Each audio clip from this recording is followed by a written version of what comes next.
Hello and welcome to Maths with Jacob. This lesson will focus on perimeter worksheets. So this video presents a few slides where we can practice finding the perimeter of closed shapes, and the sides are straight lines. Now, if you're not sure what to do, there is a lesson on this particular topic. And on the last slide of this video there is a link. It's quite obvious. You'll click on that link and it will take you to the lesson and it will explain how to do all the examples. Let's quickly go through them. In the first example we have a triangle and we clearly have the three sides marked.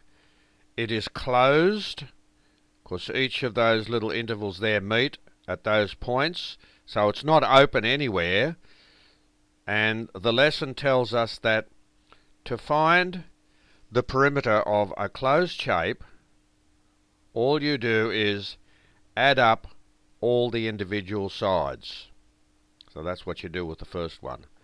The next one you have to look closely, and here we have 12 centimeters and here we have 10 centimeters, but we don't have any lengths for those two sides, do we?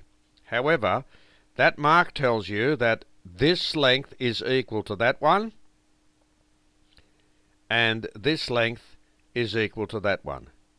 And if you also look at those symbols there, you will see that that is a rectangle. Over here, that's similar to the second one, except all the four sides are equal. So if you have S equals 12 here, the clue is that all the four sides are equal, so that's a square. Example 4, that's a closed shape. It's a five-sided figure. It's quite straightforward what you do there. For number 5, here, if you look carefully, you will see that we don't have any lengths for those two sides there. But the hint I'll give you is most angles are 90 degrees. One internal angle is 270. So we have 1, 2, 3, 4, 5 of those angles are 90. That internal angle is 270, which actually makes this one 90.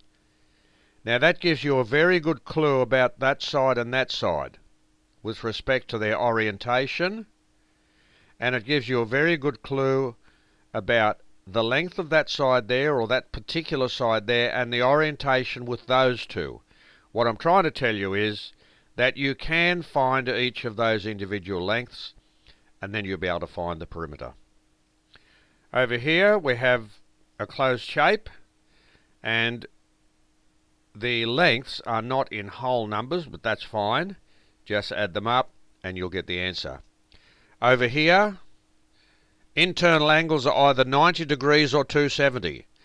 That gives you a clue. The reason I said that, it gives you a clue as to how we find the lengths of this side here.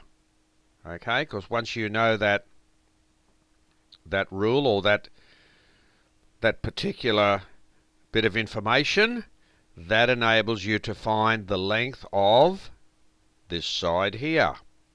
And over here, again, we have a closed shape with all the individual measurements, which enables us to find the perimeter.